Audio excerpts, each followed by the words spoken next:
Muy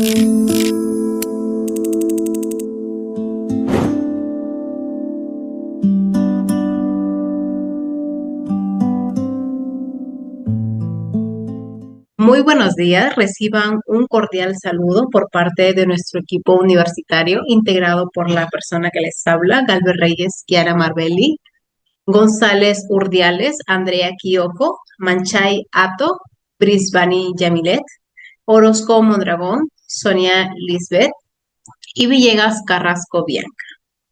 En esta oportunidad presentaremos una entrevista sobre nuestro cuento El Vencedor, una obra reconocida por el escritor peruano César Vallejo, considerado una de las figuras más importantes de la literatura hispanoamericana por la profundidad de sus obras y su compromiso con la realidad social.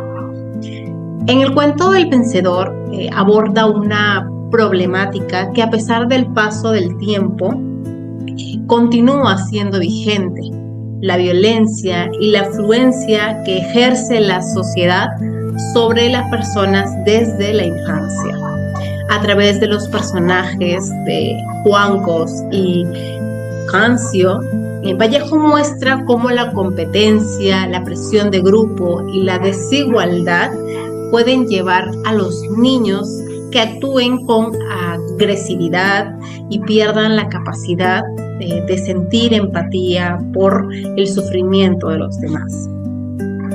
Además, el autor evidencia que la violencia no solo perjudica a quien es derrotado, sino también a quien resulta el vencedor. El triunfo obtenido mediante la agresión deja consecuencias emocionales, demostrando que la verdadera victoria no consiste en imponerse sobre los demás, sino en actuar con respeto, solidaridad y humanidad. De esa manera, el cuento se convierte en una crítica hacia una sociedad que normaliza la violencia, la convierte en un espectáculo y fomenta la deshumanización. Con esta entrevista buscamos analizar el mensaje central de la obra, comprender la intención del autor y reflexionar sobre la importancia de construir una sociedad basada en la empatía, el respeto y la convivencia pacífica. Esperemos que las respuestas obtenidas nos permitan valorar la vigencia del cuento y reconocer sus enseñanzas siendo relevantes en la actualidad.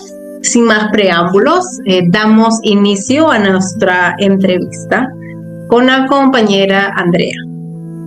Buenos días, hoy estamos en la presencia del abogado Ángel Ortiz, al cual le vamos a hacer unas preguntas referente al cuento El Vencedor. Buenos días, abogado. Hola Andrea, ¿cómo estás? Buenos días, un gusto para mí tenerte aquí.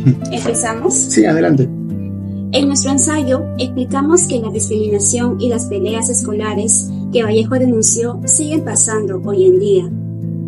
¿Por qué cree usted que nos cuesta tanto como sociedad acabar con el maltrato y la exclusión desde la infancia? Mira, yo creo que este problema no es un problema meramente legal o un problema por falta de algún tipo de estructura por parte del Estado. Claro, es deficiente, pero yo creo que la raíz de este problema viene desde el hogar, desde la cultura. ¿De qué sirve de que exista un Estado donde implemente políticas para poder erradicar, por ejemplo, el acoso, que es lo mismo que el bullying, el cyberbullying, cualquier tipo de maltrato dentro de las instituciones, si nosotros como familia tenemos una cultura totalmente distinta? Si nosotros como familia, por ejemplo, ponemos apodos, si nosotros como familia denigramos, insultamos, nos burlamos de los errores, creo que el error viene desde allí, ¿no? Entonces, ¿por qué no podemos cambiar como sociedad?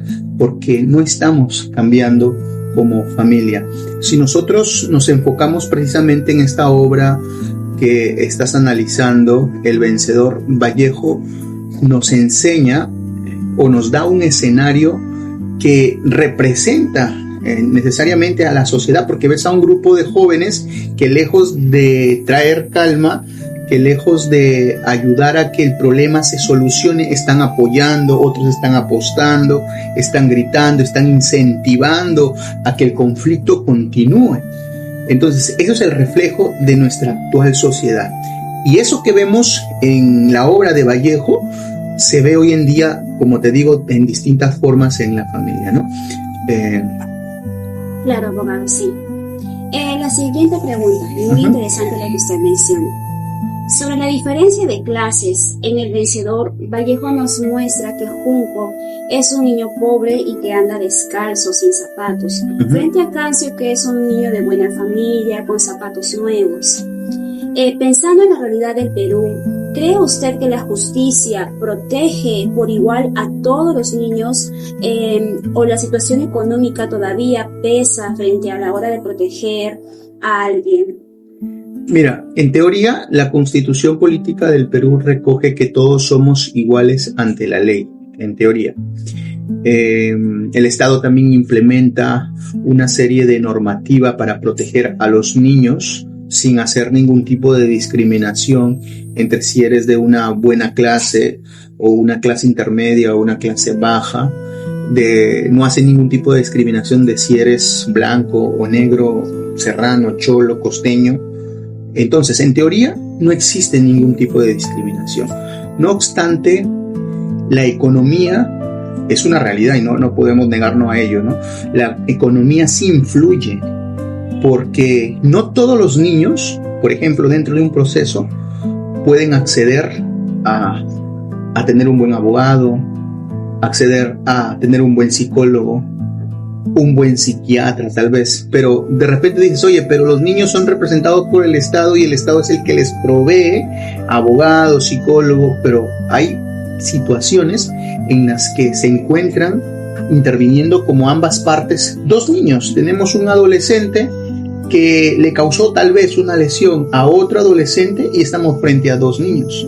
Claro. ¿Verdad? En el ámbito civil, para pedir el tema de la reparación, es cierto, el Estado te provee un abogado, pero muchas veces los operadores del Estado, y no lo digo para denigrar, sino es una verdad que se tiene que reconocer, no tienen la preparación adecuada, la preparación debida, ¿no?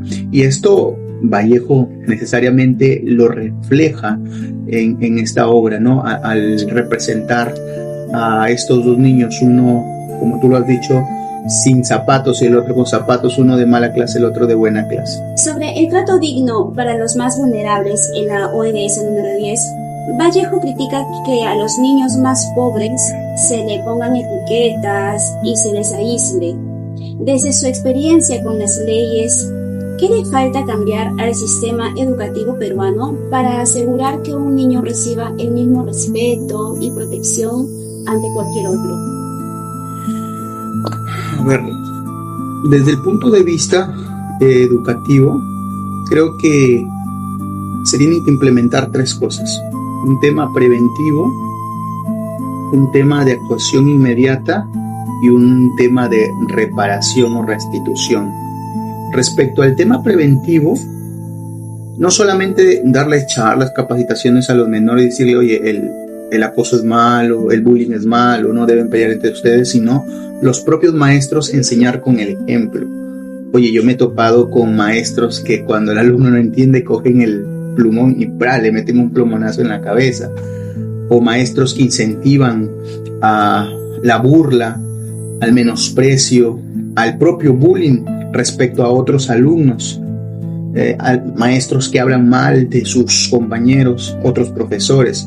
Entonces, esa prevención se enseña también con el ejemplo, entiendo yo. Posteriormente, cuando sucede ya un hecho, por ejemplo, dañino, lesivo para otro alumno, inmediatamente el colegio, la institución tiene que actuar, implementar una serie de respuestas que le permitan tratar o llevar de la mejor manera esta situación que se ha dado. Ya incluso el Ministerio de Educación, el Minedu, ha indicado cuáles son los protocolos que se tienen que tener en cuenta. Y finalmente, el tema de reparación. No solamente se trata de castigar a la persona que incurrió en una conducta indebida, sino que también hay que dársele un acompañamiento, porque recuerda que también es otro menor de edad. Un acompañamiento tanto a la persona agresora como a la persona agredida. Creo que eso debería fortalecerse más en el tema educativo.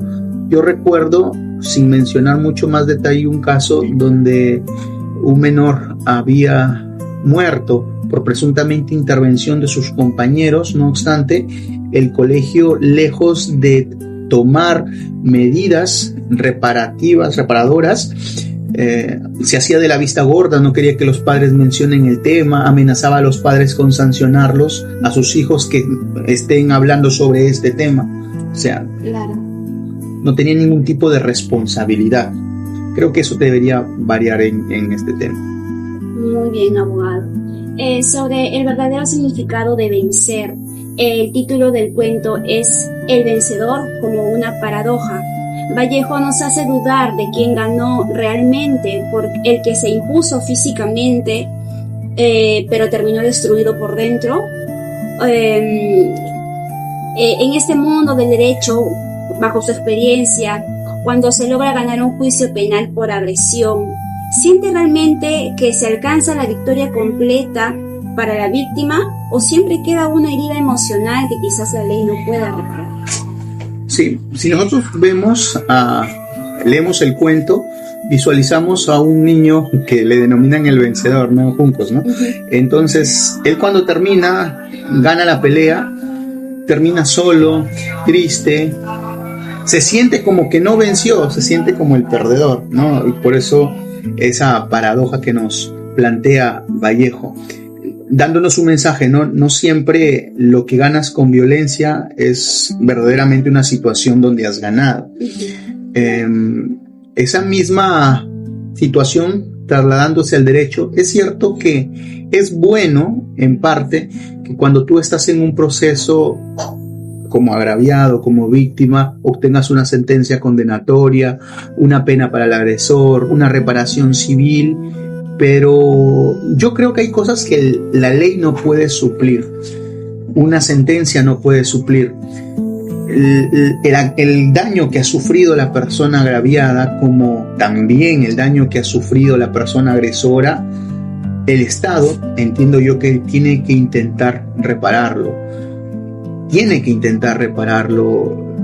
hacer un acompañamiento respecto a la persona agraviada, así como a la persona agresora, ¿no? Ayudarles a ser una persona distinta, a la agraviada a recuperar lo que perdió, porque termina con miedos, traumas, termina con afectaciones psicológicas, y a la agresora pues también con lo que perdió, porque perdió el comportamiento de una persona que se pueda desarrollar correctamente en la sociedad para tomar comportamientos de una persona que lo aíslan de la sociedad, como este caso nos refleja Juncos, ¿no? Un proceso penal no necesariamente, y una sentencia condenatoria que me permita ganar, no necesariamente llena de satisfacción a la familia que viene siendo agraviada, ¿no? No siempre es el significado de justicia, aunque con esto no digo que deja de ser bueno. Claro, abogado. Por último, nuestro grupo termina el ensayo invitando a todos los jóvenes a rechazar la presión del grupo y a elegir siempre el respeto y la solidaridad. Si estuviera frente a un grupo de estudiantes de un colegio que están pasando por problemas de divisiones o rivalidades, ¿qué consejo legal y humano le daría a usted para convivir en paz como soñaba César Vallejo? Respecto al consejo humano, les diría, no, muchachos, no dejen que el grupo les quite la conciencia, porque a veces nosotros no somos los que participamos como agresor, pero miramos y callamos, miramos y a veces apoyamos, Claro. ¿verdad? Y no nos ponemos en esa posición de no favorecer esa situación. Entonces, a veces por la misma influencia del grupo, porque son mis amigos, dejamos de ser conscientes de que ese comportamiento es inadecuado. Entonces, repito, no dejemos que el grupo nos quite la conciencia. Por otro lado, desde el punto de vista legal, hay que tener en cuenta que estos comportamientos traen consecuencias, y estas consecuencias, que son duras, traen sufrimiento. No solamente sufre el agraviado, sufre papá, sufre mamá, sufren los hermanos, sufre la familia, viene el deterioro económico, sufren todos. ¿Por qué? Por un comportamiento que tal vez el adolescente o el niño tuvo o pudo evitar en su momento, ¿no? Por eso, antes de incurrir en este tipo de comportamientos, creo que deberíamos preguntarnos 2 veces: ¿estoy dispuesto a someter a mi familia al sufrimiento que se viene, a las consecuencias que se vienen, o no?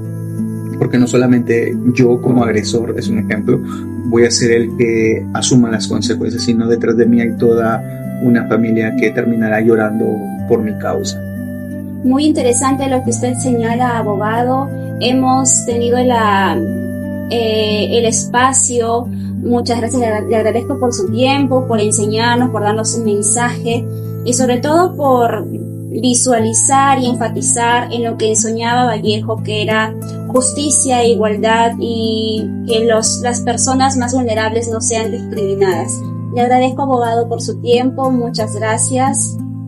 Gracias por su atención. Sí, recomendaría que todos no sé si se va a publicar el video, que los adolescentes pues se animen a leer esta obra, que es muy buena, ¿no? Creo que concientiza tanto a jóvenes, adultos y también a los adolescentes. Debería incluso implementarse dentro de los colegios esta lectura. Sí, claro, sí va a ser publicado ese video. Muchas gracias por su tiempo, abogado. Gracias a ti. Tras escuchar el análisis del abogado Ángel Ortiz, queda claro que las leyes y la Constitución en el Perú garantizan la igualdad solo en teoría, ya que en la práctica las diferencias económicas siguen pesando bastante a la hora de proteger a los niños y de acceder a una defensa o un soporte psicológico adecuado. Además, el doctor nos deja un mensaje muy importante: la raíz del acoso escolar viene desde el hogar y se perpetúa cuando los entornos escolares o los grupos de amigos actúan como cómplices o incentivan los conflictos, tal como lo describía Vallejo en su obra. En conclusión, nuestra investigación reafirma la vigencia de la denuncia de Vallejo al evidenciar que al sistema educativo aún le falta fortalecer un enfoque de prevención, actuación inmediata y reparación emocional, tanto para la víctima como para el agresor. Como bien explicaba el abogado, un proceso legal o una victoria física no sanan las secuelas psicológicas. Por eso, el verdadero cambio exige que los jóvenes no dejen que la presión de grupo les quite la conciencia y entiendan que la violencia escolar trae consecuencias duras que hacen sufrir a familias enteras. En conclusión, nuestra investigación demuestra que la deshumanización es el resultado de estructuras que validan la agresividad como forma de aceptación personal. La discriminación, la presión grupal y la desigualdad económica son los factores que erosionan la dignidad humana, naturalizando la indiferencia ante el sufrimiento ajeno. Como grupo, sostenemos que la verdadera justicia no reside en la imposición sobre el otro, sino en la construcción de una ética del cuidado basado en la empatía. Invitamos a nuestra sociedad a rechazar todo tipo de presión que normalice el maltrato, pues la humanidad genuina solo se alcanza a través de la solidaridad. Es momento de transformar nuestro entorno para garantizar que nadie, bajo ninguna circunstancia, tenga que enfrentar su dolor completamente solo.